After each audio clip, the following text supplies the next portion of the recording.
Go to buylisa.com today. You need this bed. This is your wake-up call.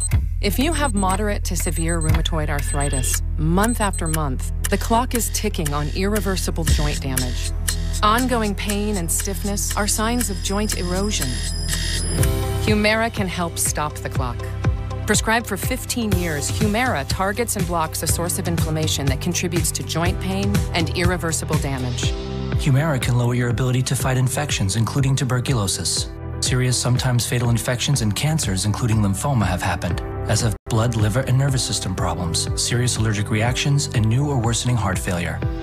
Before treatment, get tested for TB. Tell your doctor if you've been to areas where certain fungal infections are common, and if you've had TB, hepatitis B, are prone to infections, or have flu-like symptoms or sores. Don't start Humira if you have an infection. Help stop the clock on further irreversible joint damage. Talk to your rheumatologist. Right here, right now. Humira. For every home project, HomeAdvisor finds trusted local pros. For every pro, you can read customer reviews. And for everybody's busy schedule, you can book appointments online. For every project, you have HomeAdvisor. Go to HomeAdvisor.com.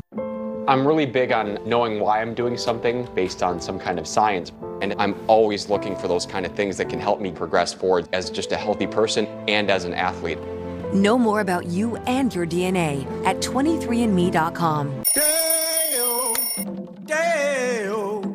Wake up early, slap on some cologne. I'm 85 and I want to go home. Just got a job as a lifeguard in Savannah. I'm 85 and I want to go home. Dropping sick beats, they call me DJ Nana. 85 and I want to go. Don't get mad. Get E-Trade, kiddo. Science fiction is quickly becoming reality in Russia, not for the first time. One Russian company has unveiled a 13-foot, 5-ton bulletproof robot. It can't move yet, but the Russians say they expect eventually they'll be able to use its giant claws to perform battlefield tasks and hold weapons. Meanwhile, in San Francisco, a restaurant is serving robot-made burgers. But are today's robot chefs tomorrow's robot overlords? That's the concern. Greg Gutfeld is, of course, the co-host of The Five, author of the Gutfeld Monologues, classic rants from The Five, and he joins us tonight. I'm very concerned about our coming robot overlords. Embrace it. Embrace it. Number one, what you just saw in Russia is not a robot. It's a car made of wood with arms and legs. That is it is That's probably true. It is. It is. It's not going anywhere. There's no video. It's kind of sad. I feel bad for him. Yakov Smirnoff is probably inside that car right now telling jokes. Number two, I'm all for the robots overtaking the world, but not in our food service industry. Because what's going to happen is you're going to get a whole new organic movement. You know, organic is natural foods. Now people will have organic restaurants where people will serve it and people will cook it. That will be deemed organic. And then there will be a fight between robots and humans, and we will lose. And just like on every other planet, Tucker, while we never hear from other planets because they're all run by robots. That doesn't actually make me feel better, though. Well, it shouldn't. It should. Well, be like me. I'm like Benedict Arnold. I'm a traitor to the robots. I am behind the robot. For example, there are studies that show that judges deny parole based on their appetite. We don't need to replace chefs. We need to replace judges with robots, and then life would be better. By the way, everything, when you put robot before anything, it makes it better. Robot dogs are better. Robot ants are better. Robot Tucker would be better than Tucker. But by a little bit. I feel threatened. I mean, I'm with you on the first part. I do welcome our new insect overlords and look forward to seeing their sugar caves. But I don't know why the rest of us sit back passively and allow even the potential for technology to start giving us orders when we're supposed to be in charge of technology. Well, the good news is that we can always unplug them. And they all have a battery. But here's the thing. We're not, because we're going to come to rely on them the same way we rely on our phones. Essentially, we've already implanted technology into our bodies. It's our phone, which is connected to our hand, which is now basically an external drive for our brain, right? We carry this around. It's got everything we could ever need in the world. From, you know, every book you ever want to read. That's your external drive. Robots are just going to take care of us, and they're going to be awesome, Tucker. You're going to love it. It's going to be great, but you don't want them to cook your food. You want humans. I just read your book, and in the acknowledgments, you do not mention the robot who wrote it. Yes. Well, you know what? He's a ghost robot writer.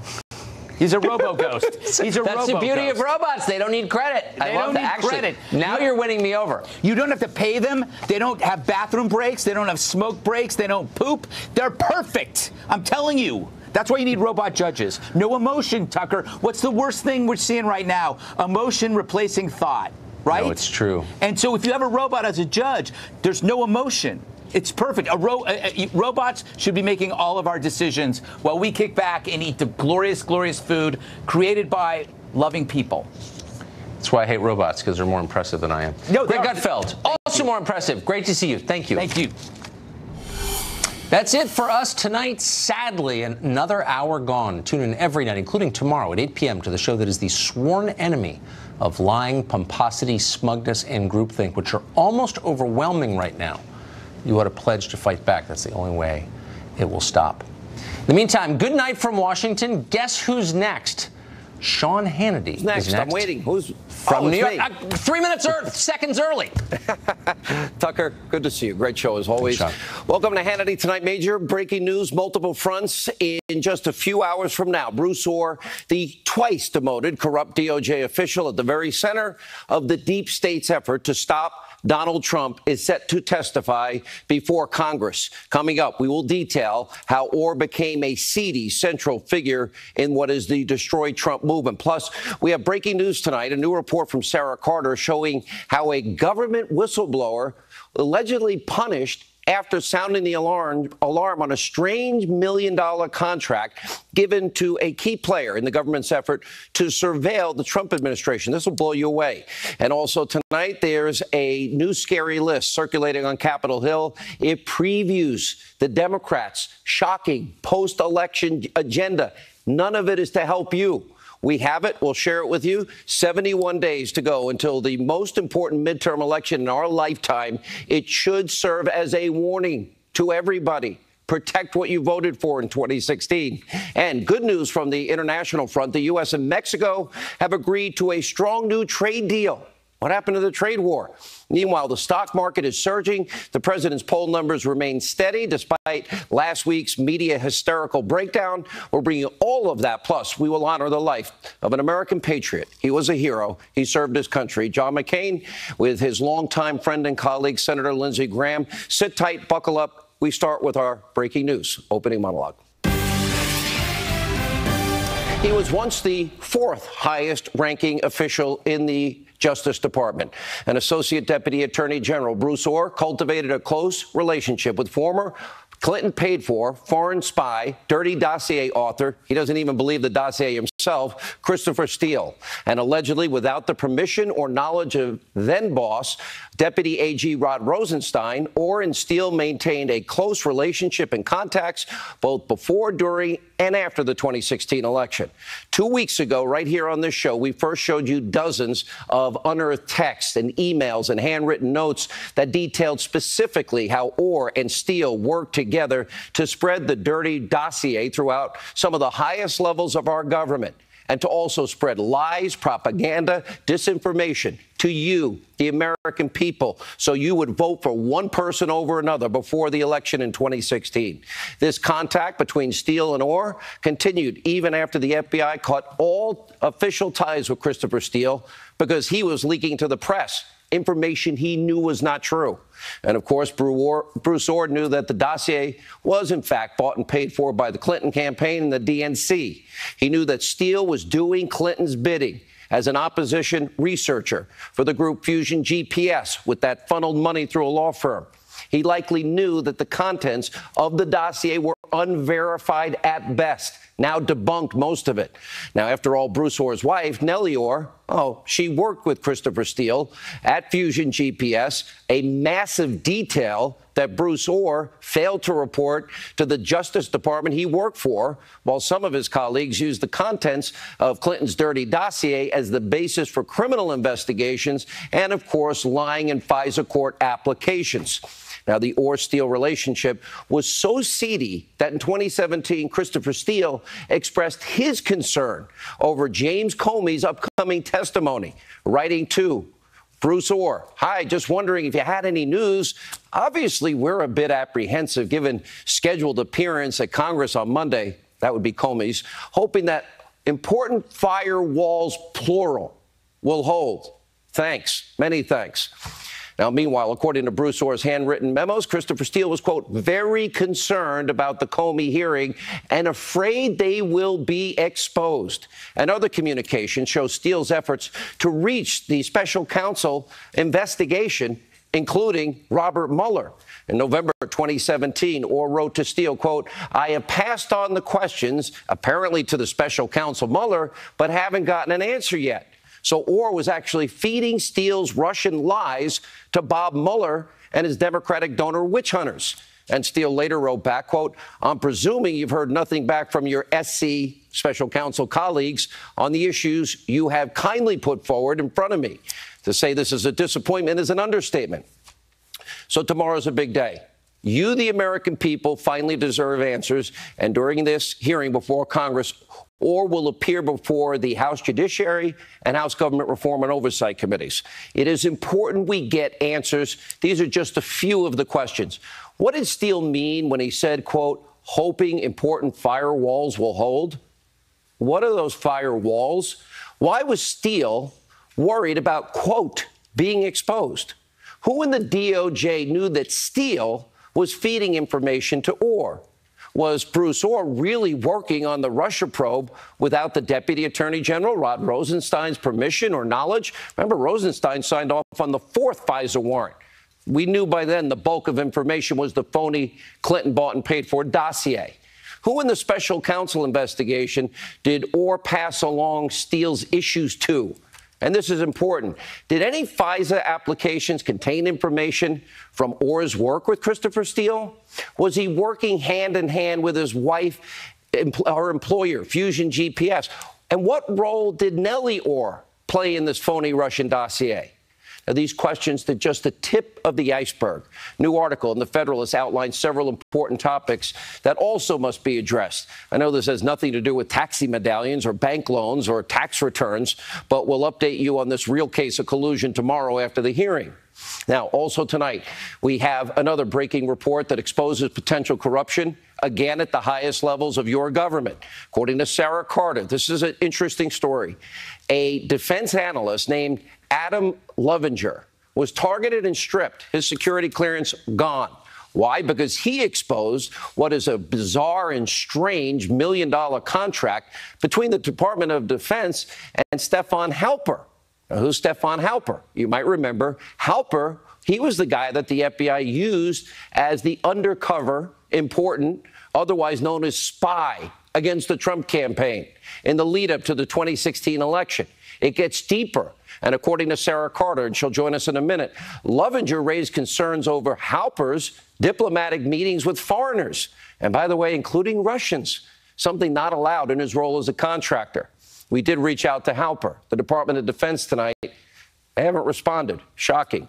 Now, we'll talk to Sarah Carter and Lovinger's attorney, Sean Bigley. They'll join us with more on this developing story. But first, we are currently tracking another huge developing story that could spell very bad news for Robert Mueller tonight.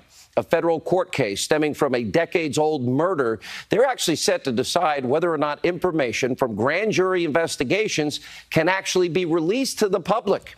Now, if the court finds that such information cannot be made public, that would mean Robert Mueller could be muzzled and prevented from releasing a report at the conclusion of his witch hunt when he writes a stupid report. Usually grand jury information is kept secret. And remember, only prosecutors get to make the case to a grand jury. In other words, there's no defense case before a grand jury. In America, you can't indict a ham sandwich. We're going to keep you posted on this case as arguments are set to begin next month.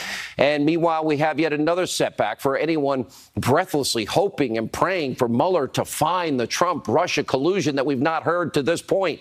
The attorney for Michael Cohen, our old friend Lanny Davis, well, he's now backpedaling on his claim that Donald Trump knew about the now infamous 2016 Trump Tower meeting. This is a big deal. And Davis is now saying that he should have been clear. And now he cannot confirm that information that he had once confirmed. And CNN fake news reported. This raises another important question.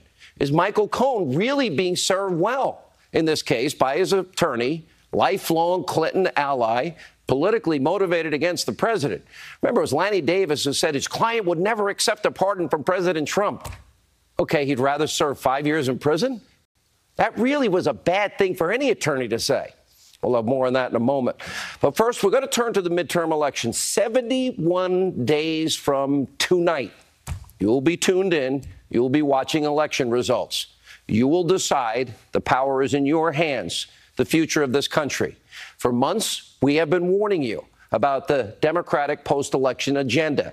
If they take back the House, they're coming for, they call it crumbs, the tax cut, but they still want the crumbs back. They said they will rescind President Trump's tax cuts. We know, and I've been saying forever, their number one goal, they won't tell you, but they want to impeach this president. How does Obamacare work out for you? Did you get to keep your doctor plan and pay less? They want to keep Obamacare. They want to block Kavanaugh from the U.S. Supreme Court. They want open borders. They want to abolish ICE. They want to kill off the deep state investigations and abuse of power that we have been exposing every night on this show. And according to a list first obtained by Axios, congressional Republicans are now previewing a series of what will be investigations that Democrats will likely launch if they regain power in the House. By the way, if you look at the list, it's interesting. That list, nothing is about making life better for you, your family, the forgotten men and women in this country. None of it. And some are calling it a hell list for President Trump and his allies should they take back power in 71 days. Look at the list. It includes inquiries into the president's tax returns, family businesses, the president's dealings with Russia, James Comey's firing. Oh, Rod Rosenstein recommended it. Stormy Daniels, the travel ban, Jared Kushner, Ivanka, ethics compliance, hurricane response in Puerto Rico, and so much more. Look, keep that list rolling. Let this be a clear warning. If you don't vote in 71 days, if you don't understand what's at stake, and Republicans lose the House, I'm telling you right now, this is not my first rodeo. We were on this show, this network, when we launched in October 1996. I promise you, this will all happen. The Trump agenda will be stalled. Anti-Trump investigations will feed into the media frenzy that we now see ratcheting up every day. That's why I keep telling you, it's the most important midterm elections in your lifetime. If you voted for Donald Trump, you like the results of Donald Trump, then you better pay attention to this November, 71 days away, because that's what they want to do, and more. Without a doubt, the Trump agenda is working. Just today, the president announced a strong new trade deal with Mexico. This is a win for this country. Take a look.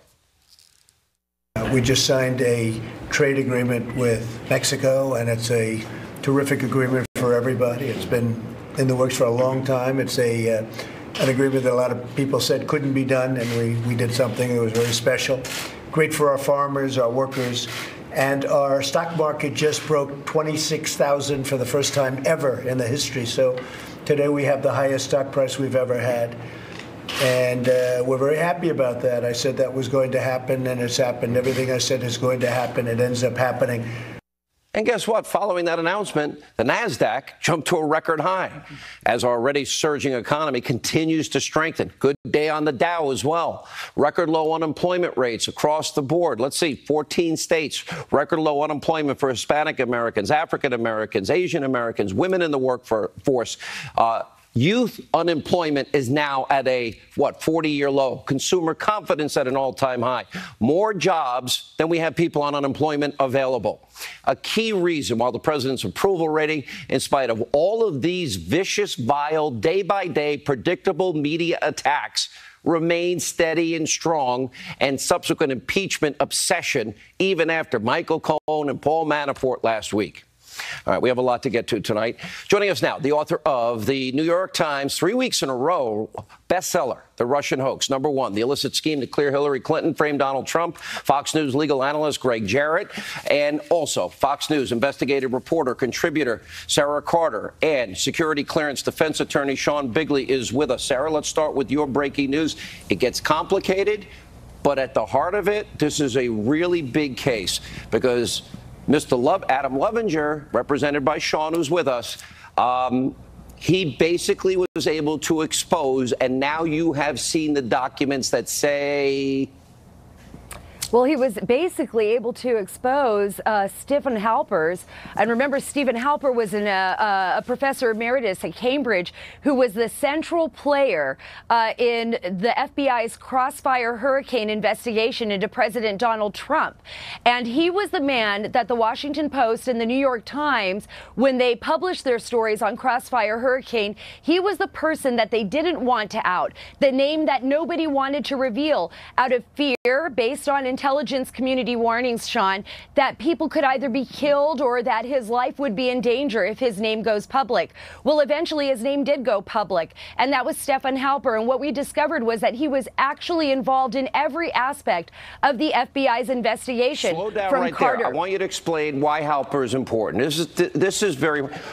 So we did have the case of the FISA warrants, but then we have the issue of spies in the Trump campaign. And yes, Stephen Halper, explain. Yes, and Stephen Halper was prior to them taking on and asking the Foreign Intelligence Surveillance Court for that FISA warrant on Carter Page. He actually became acquainted with Page in July of 2016. He approached him. Page was invited to one of his Cambridge intelligence seminars, and that's where Page befriended Halper. And Halper and him became very close. And in fact, Halper was continuously asking Carter Page questions, asking him about his thoughts on Russia, asking him about this and that. And then later on in September 2000, did the spy in the Trump campaign have connections to Russia? Well, this is what's even more interesting. Stephen Halper has direct ties to Russian intelligence because at his Cambridge intelligence seminars, twice he invited the former head of Russian intelligence. He invited the Russians to the seminars. He's a spy in the Trump campaign. Absolutely. And then Sean's client, Adam Lovinger, finds this information. Well, accidentally stumbled on it. He was doing his job at the Pentagon. He was at net assessment. He was going through contracts, and he realized, hey, here's this professor who's basically getting over $1 million in contracts to write reports. I don't understand what's going on $2,000 a page, your report said. That's absolutely true. It's a lot of money. Good work if you can get it. Yeah, and nobody gets that money, Sean. That's almost impossible. I mean, this is something that was... So Stephen Halper is now then also, he has all his Russian contacts. He's getting paid $2,000 a page. He's working with the former CIA director of Obama, Hayden, correct? Oh, yeah.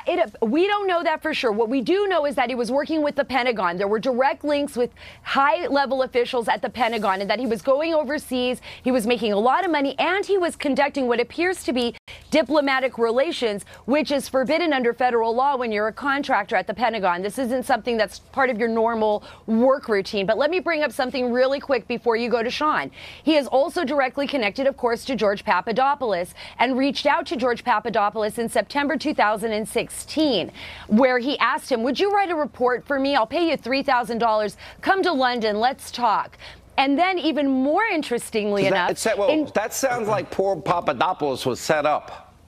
Yes, that's exactly what Simona Papadopoulos, George Papadopoulos' wife, has said over and over again in interviews, saying that George was basically set up by Stephen Halper and another professor by the name of Joseph Misfud. Part two is Carter Page in this story. Yes, and so Carter Page, who develops a very close relationship with Stephen Halper, continues to email him, and according to the sources that we've spoken with and according to the reports written in the Washington Post and the New York Times, Stefan Halper was reporting back to the FBI information.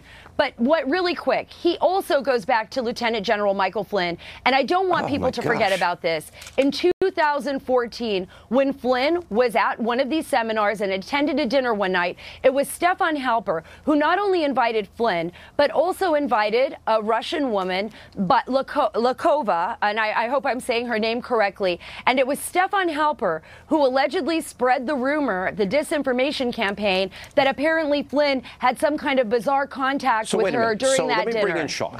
Your client, Adam Lovinger, stumbles across this information. And by the way, Sarah, I know you've seen it. Sean, I know you've seen it.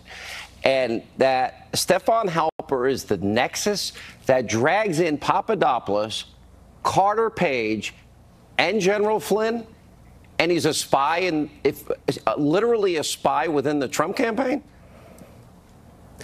Sean, this is unbelievable. It's an absolute bombshell. And I will tell you this, what we have essentially learned is that Stefan Halper invited the Trump campaign officials into the lion's den. This was not a set of organic meetings. This was not Halper reporting things that he's witnessed that he thought were concerning as he has put out there in the media. You have documentary evidence.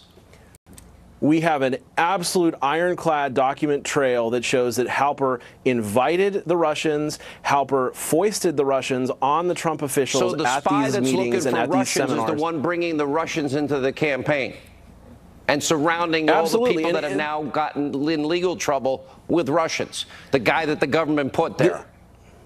Is that a fair statement? This is a classic.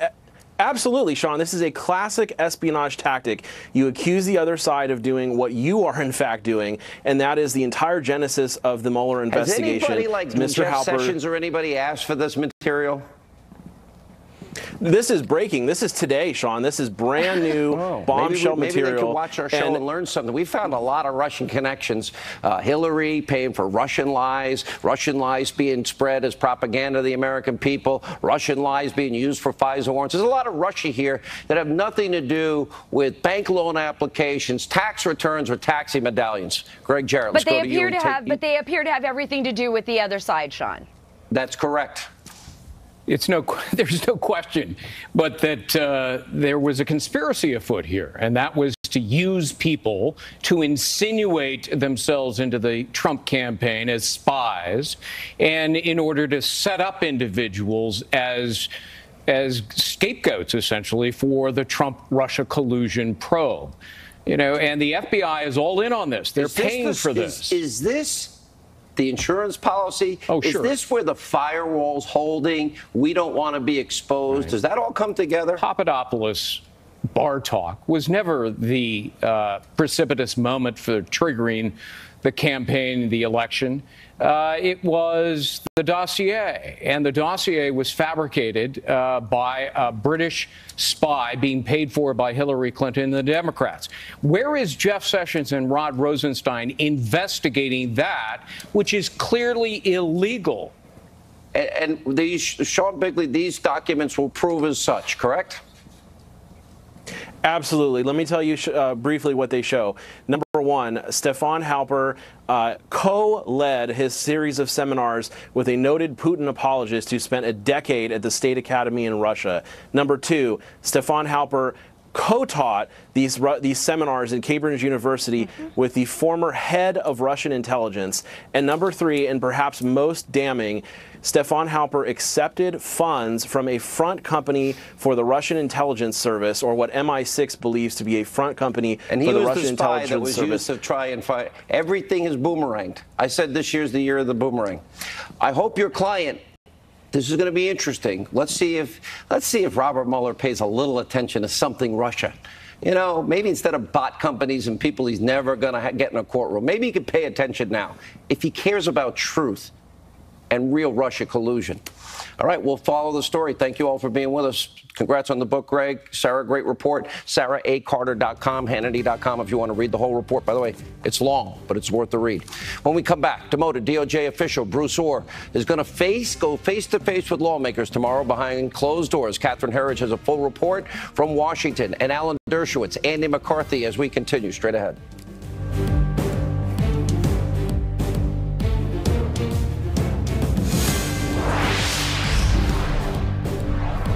Experts say to eat a lot of fruits and veggies, but are you getting enough of their nutrients? New One A Day with Nature's Medley is the only complete multivitamin with antioxidants from one total serving of fruits and veggies.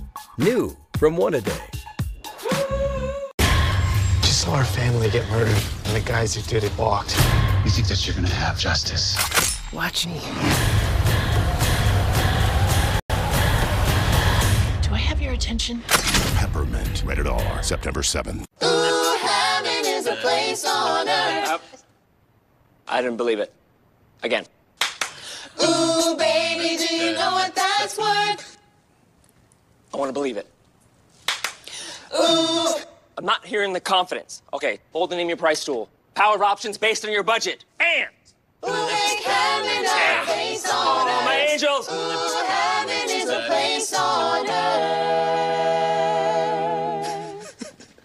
Did you know that a dirty CPAP system could make you sick? If you knew what could be growing in your mask and hose, it would keep you up at night. SoClean.com is the world's first automated hands-free CPAP cleaner and sanitizer, killing 99.9% of all CPAP germs and bacteria. Call now to try SoClean risk-free for 30 days. Voila! Sanitized and ready to use. Try SoClean risk-free for 30 days. Call 800-610-4795 or visit SoClean.com today. Never more ready to fall in love again.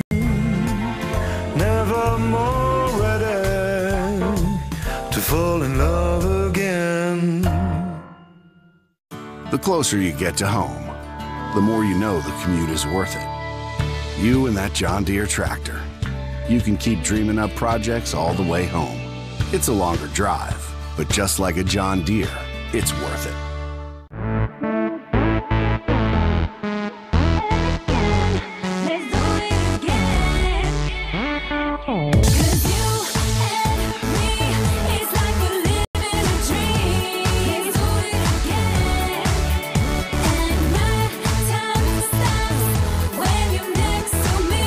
Sandals. More quality inclusions than any other resorts on the planet. Book now and save up to 65%. Call 1-800-SANDALS. When you run from National, it's kind of like playing your own version of best ball. Here you can choose any car in the aisle, even if it's a better car class than the one you reserved. So no matter what, you're guaranteed to have a perfect drive.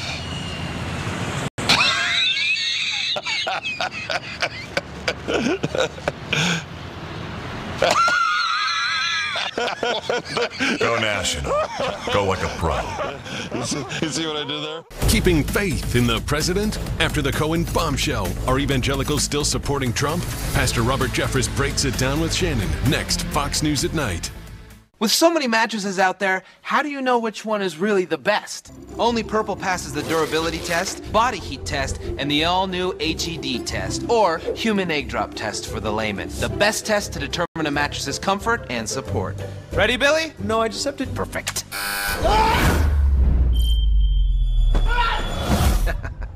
Just look at how the Purple Smart Comfort Grid, made from a super comfy yet ultra supportive material called hyperelastic polymer, cradled those unfertilized chickies.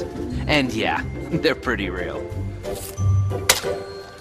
Now how about that memory foam? See, unlike memory foam, Purple's unique design cradles your pressure points and redistributes support to the rest of your body, leaving your spine properly aligned. So no more back pain, no matter your body type, sleeping position, or frequency of nightmare. Oh, gee! For a limited time, buy any Purple mattress and get a free Purple pillow. All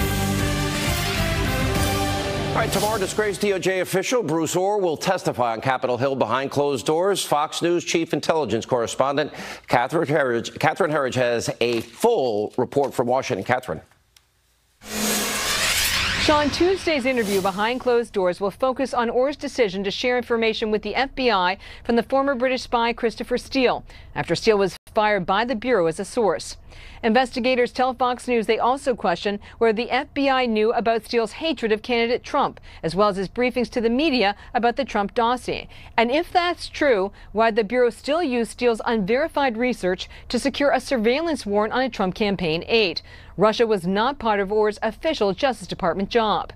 Investigators are also drilling down on Orr and Steele's relationship with Glenn Simpson, whose firm Fusion GPS was paid by the DNC in Clinton campaign. Simpson employed Orr's wife. Today, a House Republican explained their strategy and leveled serious allegations. Well, we want him to confirm what we already know from hard evidence, that he and his wife were part of a conspiracy to, in fact, create this narrative of involvement and wrongdoing by the president relative to the Russians. So we have a lot of evidence. Now the question is, can we get him to confirm the evidence, or will he deny the truth right before us in writing? 2017 text messages obtained by Fox suggest Steele also asked Orr to be his go-between with the special counsel Robert Mueller's team. A spokesman for Mueller declined to comment, and the DOJ had nothing to add, Sean. All right, Catherine, thank you. And joining us now with reaction, author of another bestseller, The Case Against Impeaching Donald Trump, Harvard Law School professor Alan Dershowitz, and Fox News contributor Andy McCarthy. You know, I watched you out there, Professor and Andy. I watched you both last week, and it was great hysteria as the Manafort verdict came in and Michael Cohen's plea deal came in, and great speculation. Lanny Davis has backed off a lot of his comments, which is pretty fascinating. And Professor Dershowitz, you kept saying, this isn't even jaywalking as it relates to the president. Can you explain to America's dumb pundit lawyer class why you're right and they're so wrong? Well, first, I completely understand why people are so anxious to try to find crimes against Trump, but you just can't make it up. You have to look at the rule of law. And if you look at the statute says that a candidate can contribute any amount of money he wants to his own campaign. And President Trump has said the money came from him personally. Also, there's an obligation to report, but the reporting obligation is on the treasurer of the campaign, not the candidate himself. So unless new evidence develops, I see no indication of any criminal violation of any of the campaign finance statutes. If there are any, let's hear, where's the beef? Where's the statute? Show me, point to me where the violation occurs. I know why people hope there's a violation, but hope can't substitute for reality. Andy, I'd love for you to weigh in on this, and you come at this from a different point of view. 20 years in the Southern District of New York. Your track record is impeccable. I actually got to interview John Sayles, a former colleague of yours. He's brilliant. He's on your page. Rudy's obviously on your page. Where are the crimes here? You know, where? Well, Sean, I think in the context particularly of the president, what is relevant here, especially because what we're talking about, given the Justice Department guidance, is impeachment, not indictment. The history of this set of statutes that Professor Dershowitz just referred to is that the two government agencies that are primarily responsible for enforcing them have come to contradictory conclusions about what a crime is. So you have, in the John Edwards case back about 5-6 years ago, you had the Federal Election Commission saying that these kinds of payments were not in-kind political contributions. And then the Justice Department turns around and indicts him on 6 felony counts, a case that the judge lets it go to the jury, but it ends in disaster for the Justice Department. 1 acquitted count and 5 hung jury counts. And my only point is, if the two agencies of government that are primarily responsible for enforcement can't even agree on what a crime is, how can you conceivably have a high crime? I don't look. I've known Lanny for a lot of years. I like Lanny. I know Lanny loves the Clintons. He and I agree to disagree, but he said things that he had to back off of, you know, that were really important. My client says that the president knew about the infamous meeting at Trump Tower. The words in the plea agreement, Professor Dershowitz, with Michael Cohen at the direction of the president, that's all contradicted by even Michael Cohen's testimony before congressional committees. So, but it's so confusing. It's so confusing because if it was at direction of the president and the president agreed to pay it back from his own money, then it's a perfectly lawful, legitimate aspect of this. So I don't get why the Justice Department felt the need to add at the direction of the president. it put them in a catch-22. If it's at the direction of the president, then it's a campaign contribution from the president, which is perfectly lawful. All that was required was reporting, and the reporting would have happened after the election, so no harm, no foul here. I just don't get it. I've been teaching criminal law for over 50 years, and you just have to show me where the crime is. And I agree with my distinguished colleague that if you get two different agencies of the government disagreeing, you can't have criminal action. You know, Thomas Jefferson once said a criminal statute must be so clear that the average person can understand it while running. I can't even understand these statutes while sitting. How can you make them a basis for a criminal charge or an impeachable offense? Last word, Andy. Yeah, sure. Yeah, I would just add to that, Sean, that what I'm disappointed about is the government and the Southern District of New York in particular usually goes out of its way to avoid naming an accused person until they're actually ready to put their money where their mouth is and formally accuse them under circumstances where they have all the due process protections that pertain to that. To go out of your way to name someone under these circumstances, it's just something I don't understand why they'd want to go out of bounds like that. You know, I complained when they did that to Richard Nixon years and years ago. You don't name people as unindicted co-conspirators and give them no opportunity to respond in the court of law. They never claimed Michael Cohen was part of a conspiracy. No. They didn't claim that. No, because it'd be very hard to find a conspiracy here. It would be a conspiracy not to register. That doesn't seem like much of a conspiracy. It's a real stretch. All right, good to see you both. Thank you. When we come back, the great one, Mark Levin, weighs in on this and more. Straight ahead.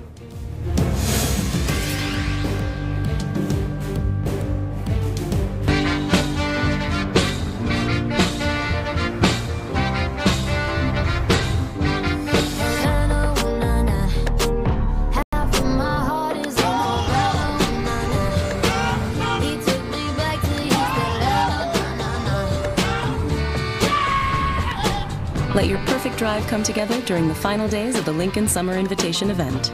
Get 0% APR on select 2018 Lincoln models plus $1,000 bonus cash.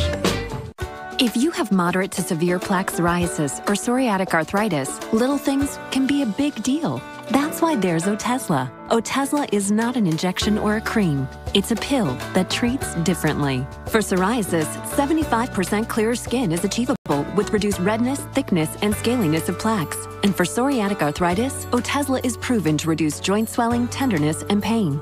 And the Otezla prescribing information has no requirement for routine lab monitoring.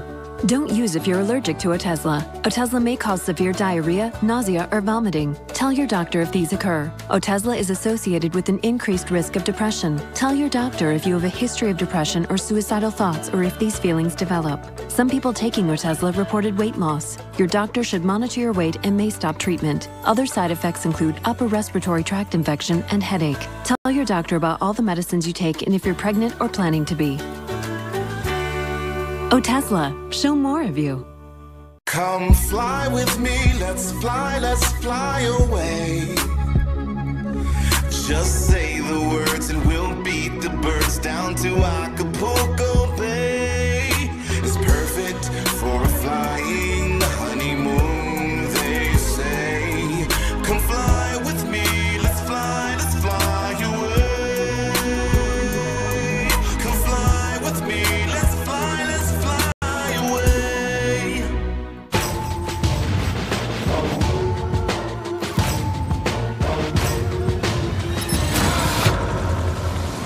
Do you do this often? Kidnapping people down in Turkey. You're my first one, actually. How am I doing? Whatever he's planning, it's now. God, show me the way because the devil's trying to break me down. We have to chase this down. God, show me the way because the devil's trying to break me down. We pull people off the street and ask them about their hearts. How's your heart? My heart's pretty good. You sure? Yes, I think so. How do you know? You're driving a car, you have the check engine light, but the heart doesn't have a hey, check heart sign. I want to show you something. Put both fingers right on those pads. There you go.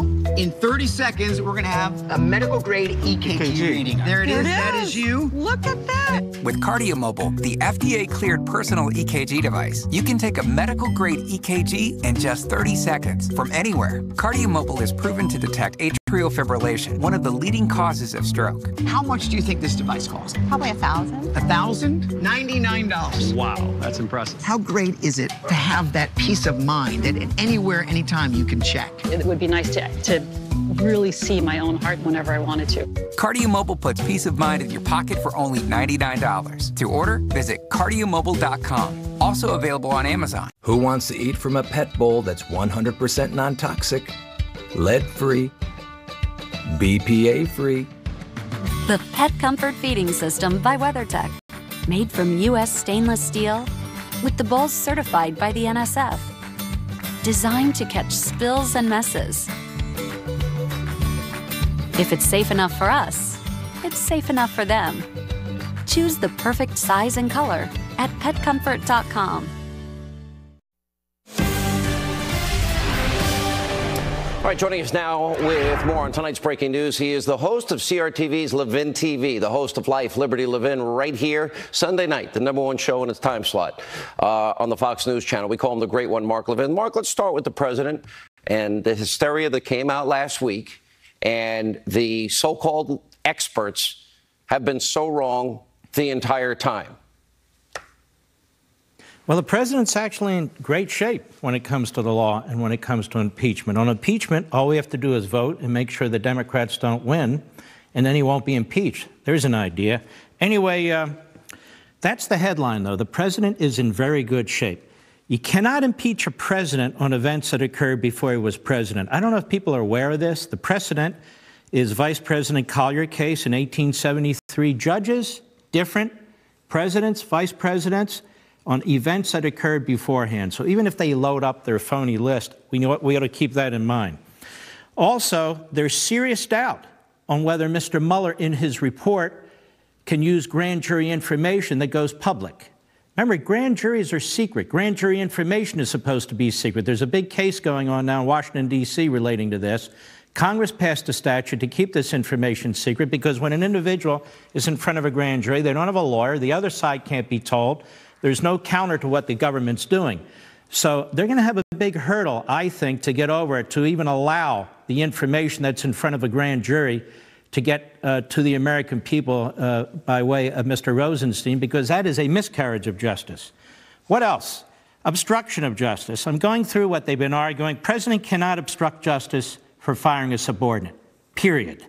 Now, what about this new thing they've come up, conspiracy to defraud an election? Well, I'd like to know this conspiracy, exactly who did the president conspire with? Who is it? Have they been charged? Have they been prosecuted? Who did the president conspire with? He didn't conspire with anybody because there is no such thing. And, of course, the big enchilada, which is a sitting president cannot be indicted, which I've been saying for 18 months, which makes all of this entirely bogus. Now let's move to the Southern District of New York. They're pursuing campaign violations that did not occur. While I agree with aspects of what Professor Dershowitz said, I disagree with this. These are not crimes, period. Intent, who paid whom, doesn't matter. These are events that are not defined as campaign violations. But I would ask the geniuses in the Southern District of New York, which candidates have you or any other U.S. attorney prosecuted for violating these laws when they used private funds or corporate funds to settle a private legal matter? Can you give me one? Can you name 1, 2, 3, 4? If this is the law, I assume you've used it on a whole bunch of other people. Well, where's the case law? Because I don't see that. Now, the one area that bugs me is the New York Attorney General, who's a hack, and the DA in Manhattan, who's another hack. These are elected Democrats. So they can look at these areas, too. The federal immunity on indictment doesn't necessarily apply to them. If I were the president, I'd look across the United States, and I would hire the 5 or 6 toughest, smartest, most aggressive litigators in the country. I'd pull them together around my table, and I would say, I want you to do everything you can to go on the offensive against these political prosecutors. I don't care if you have to drag out their cases. I don't care how many motions you have to file. It's time to go on offense against these political phony prosecutors in the state of New York and in Manhattan. Now, if you don't mind, Sean, I'd like to briefly talk about this Bruce Orr, because I think he is very, very key, and he's giving testimony. You're doing great on your own. Well, thank you. That's why I love you. Go ahead. Yeah.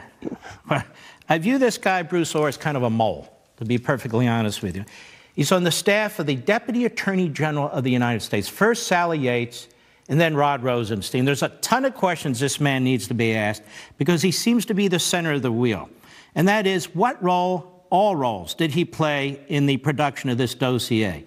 His relationship with Fusion GPS, where his wife worked, his relationship with Christopher Steele, the full extent of it is what we need to know. Because he clearly was a back channel for opposition research there in the United States Department of Justice. I want people to remember, the FBI director's gone. He's a leaker. He was fired. The deputy FBI director's gone. He's under criminal investigation. The Mr. Stroke, who was head of counterintelligence investigations, he was fired. Have you ever seen anything like this before?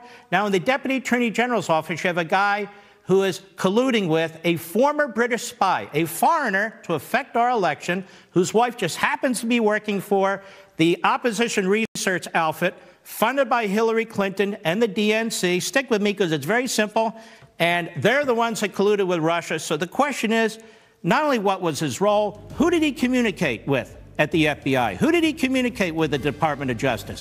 What did he tell Sally Yates? What did he tell Rod Rosenstein? Did he talk to Brennan? Did he talk to Clapper? Did he talk to the White House? Every single person he talked to. What media outlets did he potentially speak to? We need to know that, too. This is all very, very important. And any members of Congress did he talk to? Did he talk to Reid? Did he talk to Adam Schiff? Did he talk to any of these people? And who provided what information to whom on this dossier? Was he behind the scenes prodding along to make sure the application was written the way they wanted it to write to go to the vice court?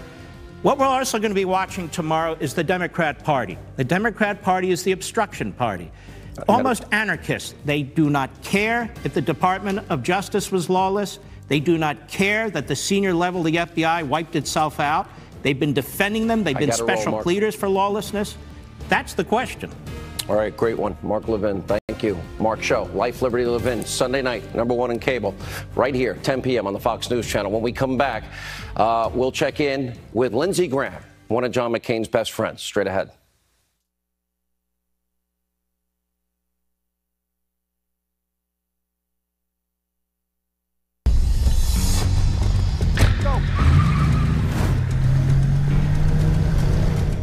If theft were this frequent, you'd definitely do something about it. Well, it is. An identity is stolen every 2 seconds. And you can do something about it with Experian. See if your social security number, phone, and email are at risk with a free dark web triple scan at Experian.com.